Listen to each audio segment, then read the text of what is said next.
Bonjour, nous allons reprendre le problème de la diffraction par un bord d'écran. Mais cette fois-ci, au lieu de le résoudre par un moyen analytique, nous allons utiliser ce problème comme prétexte pour découvrir l'utilisation d'un réseau de neurones. Donc il s'agit ici d'une vidéo un peu décalée qui déborde du cadre traditionnel d'un cours d'optique ondulatoire pour donner quelques pistes sur le domaine de l'apprentissage machine. C'est donc une vidéo bonus dont vous pouvez parfaitement vous affranchir si ces nouvelles méthodes ne vous intéressent pas. Si vous voulez plus de renseignements sur l'approche utilisée, j'ai mis en référence le lien vers un article complet avec beaucoup plus de détails. Alors revenons tout d'abord sur le problème étudié. Nous considérons un bord d'écran totalement opaque et semi-infini orienté horizontalement. Il est éclairé par une onde plane monochromatique de longueur d'onde qu'on notera lambda et on observe la figure résultant sur un écran. Celui-ci est situé à une distance z et si on veut des éléments plus quantitatifs, on peut placer deux repères au niveau de l'obstacle et au niveau de l'écran. Si la diffraction n'intervenait pas, nous observerions sur l'écran une partie uniformément éclairée située au-dessus d'une partie totalement obscurcie. La diffraction va conduire à l'apparition de fluctuations importantes au niveau de l'image de l'obstacle, comme on peut le voir ici, ou bien encore au niveau de cette photographie. Ce qu'il est intéressant de garder à l'esprit, c'est que ce problème de diffraction par abord d'écran n'est pas restreint à l'optique. Il intervient par exemple aussi dans le domaine des communications radiofréquences et doit être pris en compte pour estimer l'impact d'un obstacle sur le chemin d'une onde électromagnétique. Revenons maintenant brièvement sur le traitement analytique de ce problème que nous avons pu détailler dans une vidéo précédente. Dans le cas que nous considérons, quelle que soit la distance d'observation, nous ne pouvons pas appliquer la diffraction de Fraunhofer. Du coup, la figure de diffraction s'obtient par le calcul général. Nous avons pu montrer qu'il pouvait se simplifier en introduisant une variable normalisée nu, ce qui nous permet ensuite de déduire l'expression analytique de l'intensité, notamment grâce à deux fonctions xi et eta. Ces deux fonctions sont les intégrales de Fresnel. Ces intégrales de Fresnel sont implémentées dans tous les logiciels de calcul scientifique et ouvrent la voie à une interprétation graphique de la figure de diffraction, notamment grâce à la clotoïde et à la mesure de la distance entre deux points situés sur cette clotoïde. Je ne vais pas revenir sur toute cette méthode que j'ai déjà détaillée et qui est particulièrement élégante. Je vous laisse voir les liens vers ces vidéos données dans la description. L'idée est ici de trouver la figure de diffraction sans aucune connaissance de ces intégrales de Fresnel en utilisant une technique d'apprentissage machine. Donc dans un premier temps, nous chercherons à prédire la figure de diffraction et dans un deuxième temps, nous verrons s'il est possible de faire quelque chose que nous ne savons pas faire analytiquement, c'est-à-dire trouver à partir d'une figure de diffraction donnée les paramètres comme la distance et la longueur d'onde qui ont donné cette figure. Mais tout d'abord, quelques mots sur le machine learning ou apprentissage machine. J'ai repris ici une illustration récente d'un article publié dans la revue Nature Photonics qui illustre toutes les possibilités qu'offre cette nouvelle approche. Ainsi, la photonique bénéficie de ces techniques pour concevoir plus efficacement des nouveaux dispositifs qui étaient impossibles par les moyens usuels. Ça permet de contrôler avec encore plus d'efficacité chacun des paramètres de la lumière.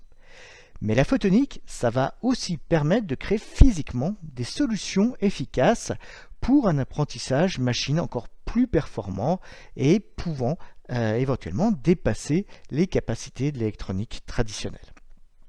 Alors, parmi toutes les différentes familles de techniques qui sont impliquées sous le chapeau apprentissage machine, nous allons nous intéresser avant tout au réseau de neurones. Alors, l'objectif de ces réseaux de neurones, c'est de copier le fonctionnement d'un neurone humain où on a un noyau qui est connecté à des axones, des dendrites, des synapses. Alors, voici la version mathématique d'un neurone. Il va avoir plusieurs entrées, il va avoir une sortie, et entre les deux, les entrées vont être multipliées par différents coefficients W, qui seront les poids, avant d'être sommées et de prendre en compte un bias additif éventuel. Le résultat de cette combinaison linéaire sert d'entrée à une fonction d'activation. Voilà ici quelques exemples de ces fonctions d'activation, et le résultat va constituer la sortie. Voilà comment se résume mathématiquement donc le fonctionnement du neurone dans cette petite formule. Alors il est bien sûr possible, comme dans le cerveau, de mettre plusieurs neurones en relation. On va ainsi disposer sur plusieurs couches ces neurones qui vont être connectés à la couche précédente. La formulation mathématique devient alors la suivante, et on voit qu'elle peut se mettre sous une forme matricielle vectorielle assez simple, assez compacte. Et pour manipuler tout cela, le langage Python s'est imposé, mais vu le côté vectoriel matriciel, d'autres logiciels comme MATLAB sont aussi parfaitement adaptés. Alors, je n'irai pas plus loin sur les aspects explicatifs de ce que sont les neurones et les réseaux de neurones. On va voir maintenant comment on va pouvoir employer tout ça pour le problème qui nous intéresse, qui reste un problème assez simple. Alors, la première étape, ça va être avant tout d'identifier clairement nos entrées et nos sorties pour notre réseau. Concernant les entrées, ce seront nos deux paramètres physiques du problème, c'est-à-dire la longueur d'onde lambda et la distance z.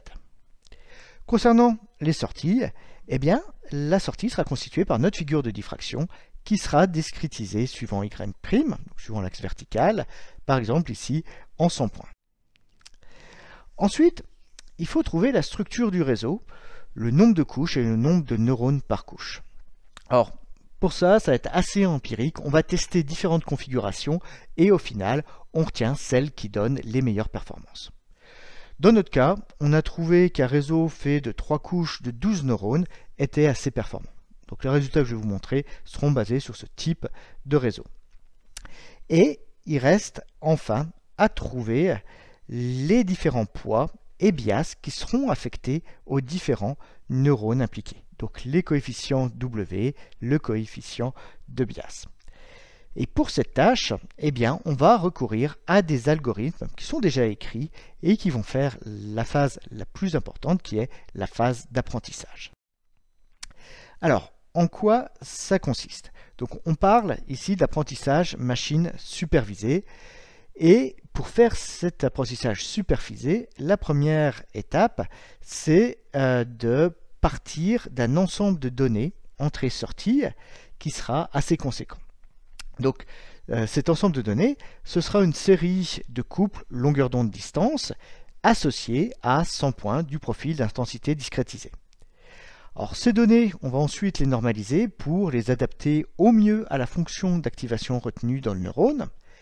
L'apprentissage en lui-même va permettre d'identifier les meilleures combinaisons possibles de poids et de biais pour reproduire à partir de nos paramètres d'entrée les paramètres de sortie. Une fois ces coefficients trouvés, il nous reste à valider le réseau, ce qui va se faire à partir des données initiales qui n'ont pas été utilisées lors de la phase d'apprentissage. Et si ce test est convaincant, eh bien, on pourra alors utiliser le réseau. Or, toutes ces étapes sont assez génériques. On les retrouve dans toutes les grandes boîtes à outils qui sont utilisées, comme celles par exemple qui sont développées dans le langage Python. On les retrouve aussi dans MATLAB. Alors ici, on a fait le choix d'utiliser un clone qui est open source, qui est GNU Octave, et il dispose d'un package qui est disponible lui aussi librement sur le net. C'est un package assez ancien, mais il permet déjà de s'amuser et de faire les 2-3 choses sympathiques. C'est le package NN. Pour être plus précis, nous avons pris pour l'apprentissage la méthode de Levenberg-Marquardt. Ce qui est bien, c'est qu'avec tous ces packages spécialisés qu'on trouve de manière gratuite sur le net, la programmation de toutes ces différentes phases ne va prendre que quelques lignes de code. On est très loin d'un problème complexe qui nécessiterait plusieurs heures de propagation. L'élément clé, c'est avant tout de collecter suffisamment de données initiales pour avoir un apprentissage de qualité. Alors, quelques résultats plus concrets maintenant. Dans le cas qui nous intéresse, on est parti d'une série de mesures prises à 11 longueurs d'onde différentes pour 21 positions différentes. Nous avons pris 70% de ces données pour l'apprentissage et on a conservé 30% pour évaluer la qualité des résultats. Alors ici, les données sont idéales, c'est des données parfaites, elles ne sont absolument pas entachées de bruit. Alors, voyons ce que ça donne. Regardons ce que nous prédit le réseau neuronal, ici en bleu, et comparons-le aux résultats analytiques. On voit que pour les données faisant partie initialement du jeu d'apprentissage, c'est le premier graphique en haut, l'accord entre les prédictions du réseau et le résultat analytique est quasiment parfait. Il en est de même lorsqu'on demande au réseau de prédire le résultat non initialement utilisé pour l'apprentissage. Le résultat est tout aussi convaincant si les paramètres d'entrée sont dans la gamme générale de ceux utilisés pour l'apprentissage. On a donc ici une très bonne capacité d'interpolation. Maintenant, si on cherche à prédire le résultat avec des paramètres un petit peu éloignés de la gamme initiale d'apprentissage, on voit que le réseau a également une certaine capacité d'extrapolation, même si les résultats sont dégradés.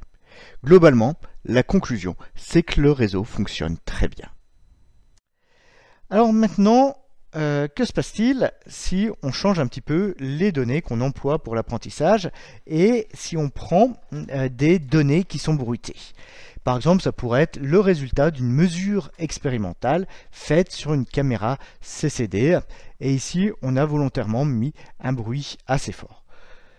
Alors, les résultats qu'on obtient, eh bien, on voit, ils restent de bonne qualité. Malgré le bruit initial, les prédictions du réseau neuronal entraîné restent tout à fait intéressantes. Il est même intéressant de comparer l'évolution suivant la distance qu'on a à partir des données initiales bruitées avec les prédictions du réseau neuronal et on s'aperçoit que le réseau neuronal fait de meilleures prédictions que les mesures initialement utilisées pour l'entraîner.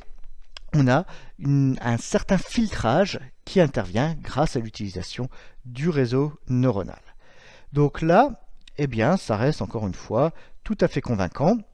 On peut utiliser notre réseau neuronal même en présence de données bruitées, ça reste pertinent.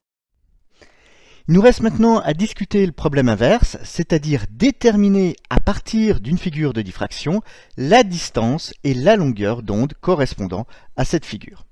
Donc a priori, il suffit de placer en entrée notre figure de diffraction discrétisée et en sortie les deux paramètres que l'on recherche, distance et longueur d'onde. Par contre, quand on fait ça, eh bien le résultat est un échec. La phase d'apprentissage ne donne absolument rien de satisfaisant. Et c'est assez intéressant d'essayer de comprendre d'où ça peut venir.